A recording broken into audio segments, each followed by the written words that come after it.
no, by elements of the police. No? There was no representative from our side. No? We could have explained to them that there was no need for it to be destroyed, but it was done. At 9 o'clock in the morning, for a time, our lawyers were given access to the cathedral. But then again, at 9:40, they were also ordered to get out of the cathedral. No? And a certain policeman threatened our lawyer, Gloria Arafol, that we will be filed disbarment proceedings, right? Disbarment proceedings. So in order to avoid any trouble, our lawyers also left the cathedral. No? And then at 11 a.m., the police searched the kingdom again. No? They conducted a search in the kingdom again at 11 a.m. And the same resulted nothing. Nothing was found there. And at 11:22 p.m., the elements of SOCO arrived. No? And they were bringing with them some materials, the details of which we could not determine. No? They went to the cathedral, and after the SOCO arrived, we also noticed some vehicles outside the KOJC compound, RFMB, no, police car, no, no, it's actually a police vehicle, which contains some cement at the back portion of the vehicle, no, and then we also filed today a manifestation comment ad cautelam to the Court of Appeals, no. It's an answer ad cautelam to the petition for certiorari filed by the government, no, as against the writ of amparo temporary protection order that was issued by the Regional Trial Court. So we filed that so that the Court of Appeals can have an advance notice as to the grounds why we oppose the same, and we reserve our right to file a supplemental manifestation and comment. We likewise filed today an urgent motion for ocular inspection, no, with the Regional Trial Court of Branch 15, where the TPO case, writ of amparo case, is pending. And we would like to address what was reported on ABS-CBN, particularly during the time when Karen Davila was interviewing the spokesperson of the PNP. No, we would just like to set the record straight that this happened on the 11th day, September 3, when lady police officers were trying to enter again for the umpteenth time, no, the Bible school. There were about 20 lady policemen assisted by some male policemen who were actually allowed to enter into the Bible school. And but because of their numbers, no, because of their great numbers, there was a standoff that happened because they were not actually 20. 20 were allowed because so many numbers, no, brought fear to the members of the KOJC, because it was not the first time that the Bible school was searched. It was done more than 12 times already. And our lawyers were asking them if they can present a return to the court. No? A warrant is supposed to be returned to the court. You have to report to the court what happened to the warrant that you are serving. And yesterday was the 11th day, so more than 10 days. Search warrants need to be returned after 10 days. So by parity of reasoning, warrants of arrest need be reported also. No? But they were not able to answer that, so a standoff happened. So as a compromise, there were 20 policemen who were allowed entry. No? So, and indeed, it's true that some of the members frisked the police because of the sheer number of the police.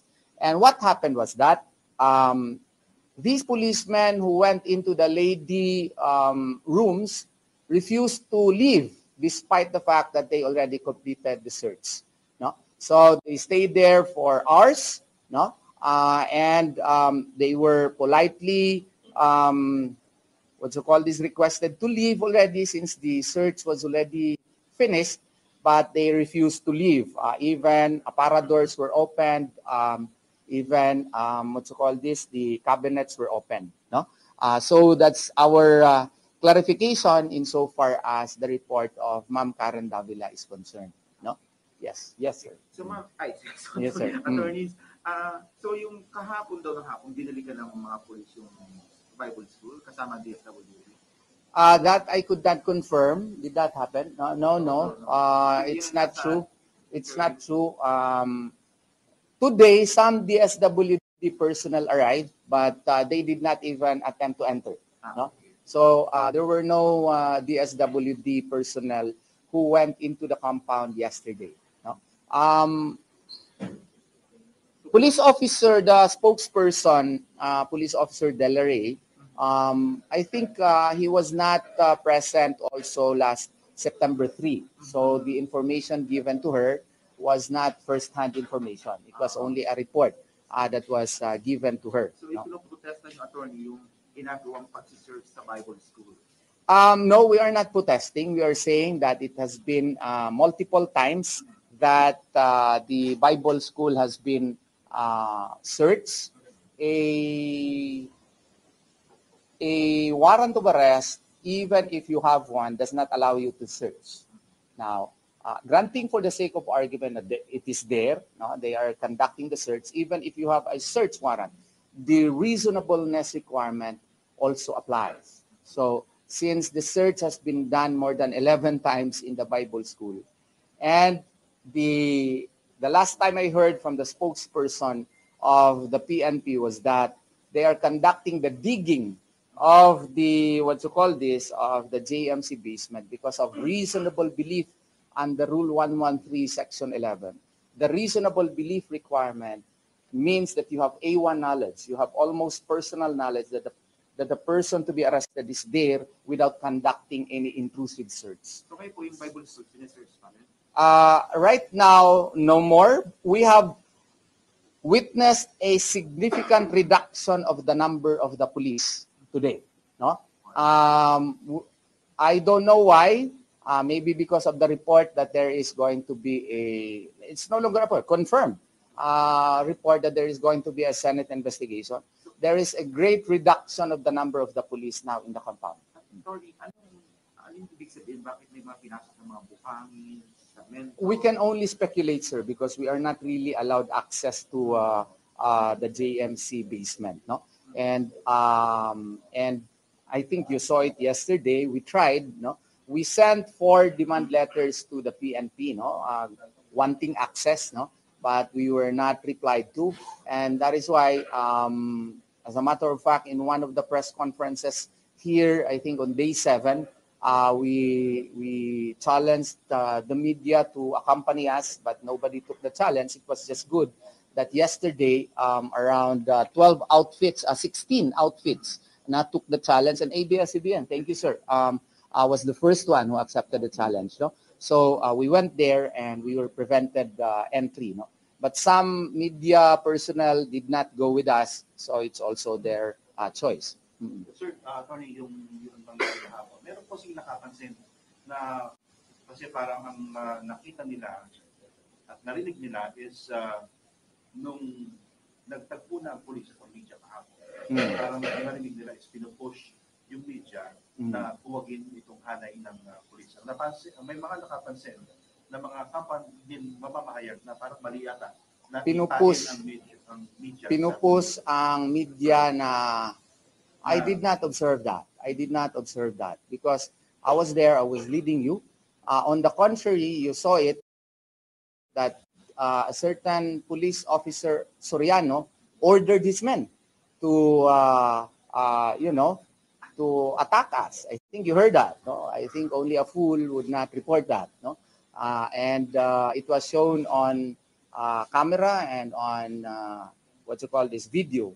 But I have never observed that any of the KOJC members requested the media to defy to defy the police. As a matter of fact, if you remember, when we were in the cathedral, I reminded the media not to cross the yellow line. No? So why? Because in order to, even if the yellow line to our mind is illegal, but then again, in order to obviate any legal complications, I requested, I advised you to not to cross the yellow line, no? Because I think most of laymen do not know that if there's a yellow line, you could not reach that, no? Because it implies that there is a crime that is ongoing, crime investigation that is ongoing, and you might be charged with obstruction of justice if you cross the yellow line. That's why I advised you guys. So any other questions? Yung nakarating na po sa inyo, yung letter po ni... The usual letter. Yeah, well, it reached me, and I referred the matter also to the Board of Administrators, and they are looking for a place where you may at least feel safe. I suggested Jollibee, but I arrived late because I did a lot of paperwork also. No, I cannot perform my job properly if I stay here and I could not think and finalize pleadings. So I spent my day outside the outside the KOJC compound. We will try to look into that, no? Because that is also a valid concern indeed, no? Attorney, isa pa sa parang sinasabi ng mga ibang ako patatong araw pala. Paulit hindi naman po marami ang media na po. Well, in the first place, we could not guarantee your safety because that is the job of the police. No, that's not the job of KOJC. We are under attack, and it would be too much if you would add that to our obligation to make you safe. The thing is, some media outfits really need to get our side also before you report it. Like for example, the umpteenth time already. Even in your report, I saw it. No, I felt that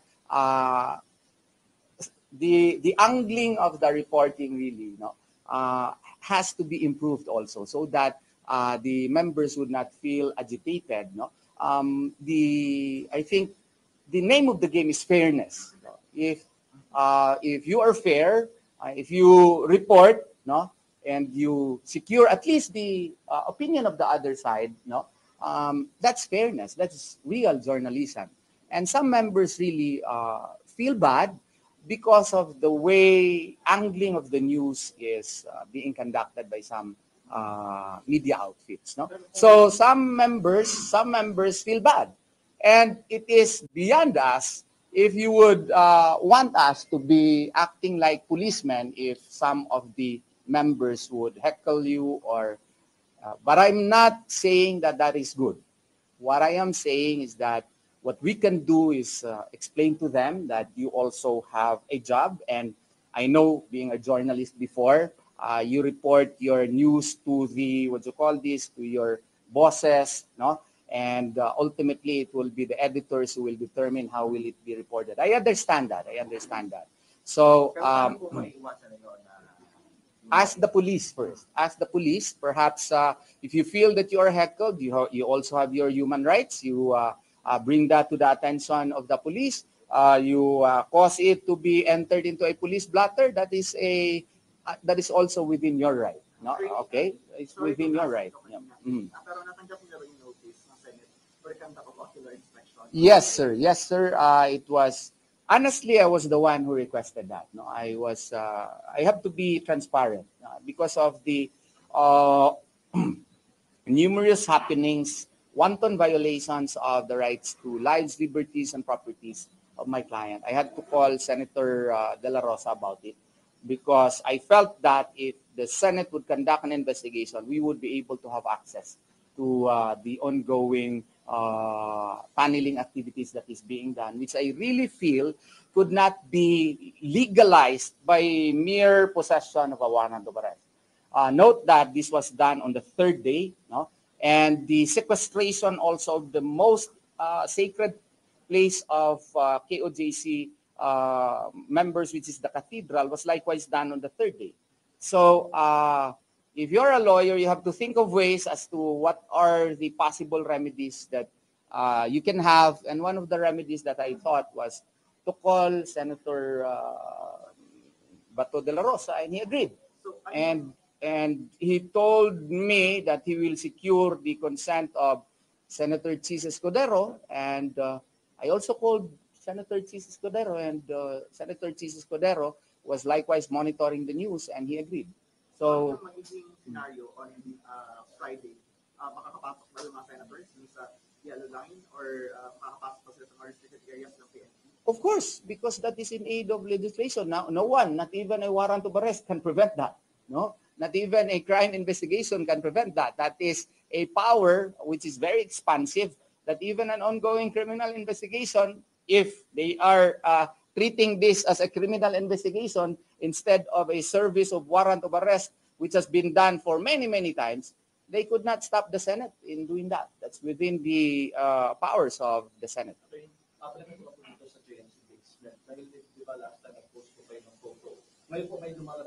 Na video. Yes. So, meron din po ba kayong copy nito? Yes. I was given a copy. It's just that the source is not mine. That's why I only posted those which were sent to me directly. No? I had also sources who sent me, pero yung nakita, yung police talaga yung anong tawag nito, nagpipiko na doon, no? So yun ang pinost ko. So hindi po ito Photoshop or AI? I don't think it's an AI or Photoshop because the photographs were consistent. No? And this is not the first time that we saw this. This is not the first time that I posted this. And actually, I had before at least three who were giving me information. No? They were inside. But one source, hindi na daw pinabalik. Kaya hindi na siya makapagbigay sa akin ng, ng mga pictures. Ha? Ewan ko, hindi na siya. Nag-sorry sa akin, sir. Hindi na pinabalik si Papa. Pasensya na, wala na ako mabigay na ano. Oo. May lalabas daw mula doon sa basement ng mga equipments na ginagamit niyo ng kapulisan dahil nga alam nilang na magkakaroon ng inspection ng mga senador. Actually, pwede naman siguro isabi ito, no? Somebody also informed us, no, from the police na meron daw pero hindi kasi ito confirmed no? Merong mga discussion sila doon sa loob, no? May mga mababait din kasi ng mga police na naga-insist din kung anong tama. At isa daw na lumabas is baka ipalabasan na nila kahapon, kagabi, late night, yung mga gamit. Ewan ko anong nangyari. Bakit hindi nangyari? Yung hindi pa nangyari. No? That's speculation, but it has reasonable grounds. Why would that happen? And why would that be entered 12 o'clock in the evening, no? Early morning? And the sheer number also, 20 ka mga bags eh. Ang dami. Oo, so wala kang ibang conclusion kundi baka yun talaga ang pakay. Kasi ang problema kasi dito, how can we confirm when we could not enter? And if we want confirmation, they would prevent us. And how can we insist when they have arms? No? And I am just a glorified messenger of my client. And he's a lawyer. Since nandito po yung mga kapulisan sa entrance, may restaurant kay KOJC compound, alam po ba silang mag-check doon sa mga gamit ng mga KOJC? Well, that's unreasonable search likewise because in People versus Mumstead, in People, certain cases, so many cases decided by the Supreme Court, no? Ang klaro naman dyan is you can only conduct an intrusive search upon a bystander when there is a probable cause that he is committing a crime. So if he is just sitting down, he is just loitering there, no? And besides, this is the property of KOJC, no? You are even an intruder here if we will follow what happened last August 24. The entry of the police was illegal because the requisites were not followed. So technically, our version is that they are trespassers here. And we will maintain that. If this will reach the Supreme Court, that will be our theory. Because there was really a legal mistake. No? Perhaps the lawyer of General Torre did not remind him to bring all the warrants with him. No? And because that would be the basis for him to invoke Rule 113, Section 11.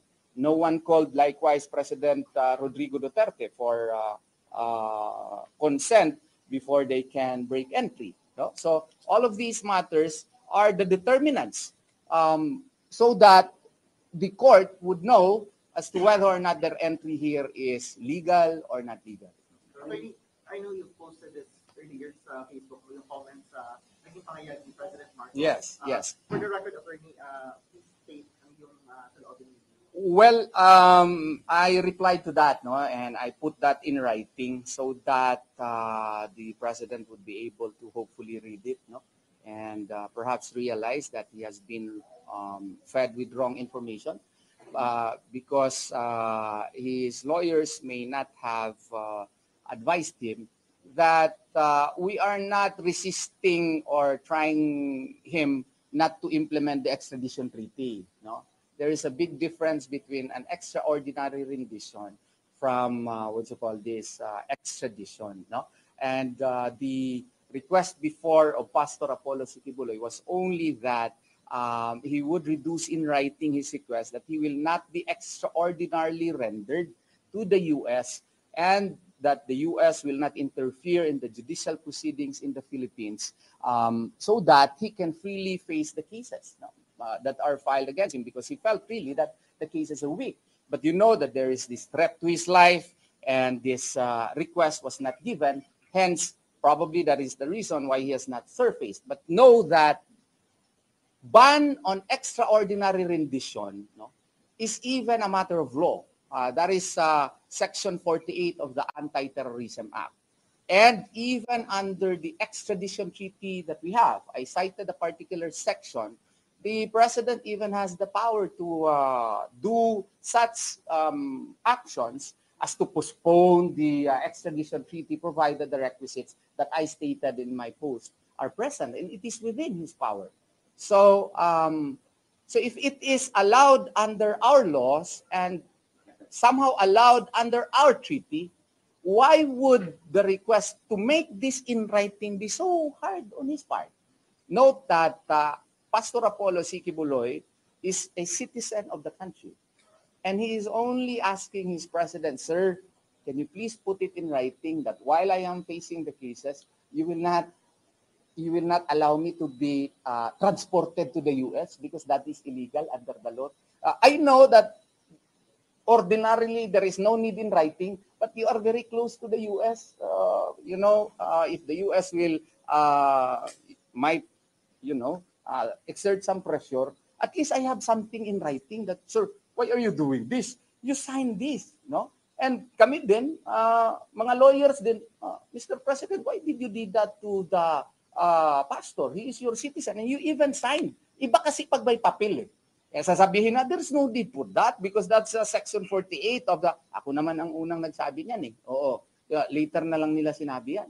Alam ko na nandyan yan sa Section 48. Pero kasi, terrorism yon, accused of terrorism or convicted for terrorism. So I felt that if that applies, if a person is convicted of terrorism, he should not be extraordinarily rendered. How much more for persons accused of maybe lower crimes or not crimes similar to terrorism? That's how I feel. But that's water under the bridge because as what I have stated in my post, I do not know anymore what is in the mind of Pastor Apollo Sikibuloy now, knowing that there has been wanton violation of the lives, liberties, and properties of his members here. Note that the members are separate and distinct from Pastor Apollo Sikibuloy. So his request before may no longer be standing. Yes. Attorney, every time na lumapit po si... Sige. Okay. Sige po. Okay. General Torre, ang sinasabi niya, pag ang humarang dyan, kasuhan natin. Tanong ko lang po, mga nasa gate po natin since na yung mga pinapasok po ng mga nakabox ay gusto ma-inspection lang ng mga POGs. At yung kasi nakikita po namin, observation po namin dito sa loob ng compound, kapag po member ng KOJC, inspection po ng mga police, yung mga boxes. Pero pagka yung mga PNP, yung mga boxes nila, ayaw po nilang pa-inspect even in PNP at sa mga member ng KOJC. At panakot po ni Torre, General Torre, ay kapag inarangan sila, ay kakasuhan sila ng obstruction of justice. At pumasabi attorney. Well, kaya nga dyan kami nagkaka-disagree ni General Torre, no? Kasi he is of the belief that since he has a warrant of arrest, he can do anything here in the compound. Siguro, i-remind natin siya, baka hindi po tama yan, no? Baka nakalimutan niya na yung warrant of arrest is against a particular person, and that is not a license to trample also the rights of, even property rights of KOJC. Kaya nga, even if they are serving a warrant of arrest, the service should be reasonable. And it does not mean that the owner of the property has already surrendered his rights under Article 428, 429 of the Civil Code. No?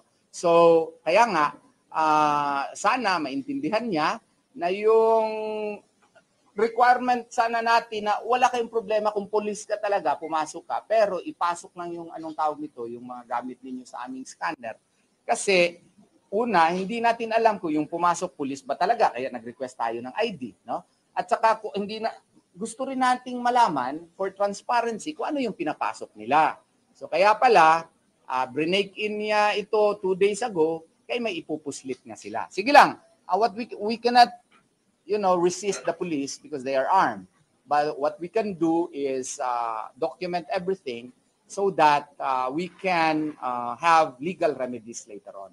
Attorney, yung sinabi mo kanina, significant decrease ng mga police Yes. observation. So, Yes. ano kaya yung posibleng nangyari? Bakit may significant decrease sa loob?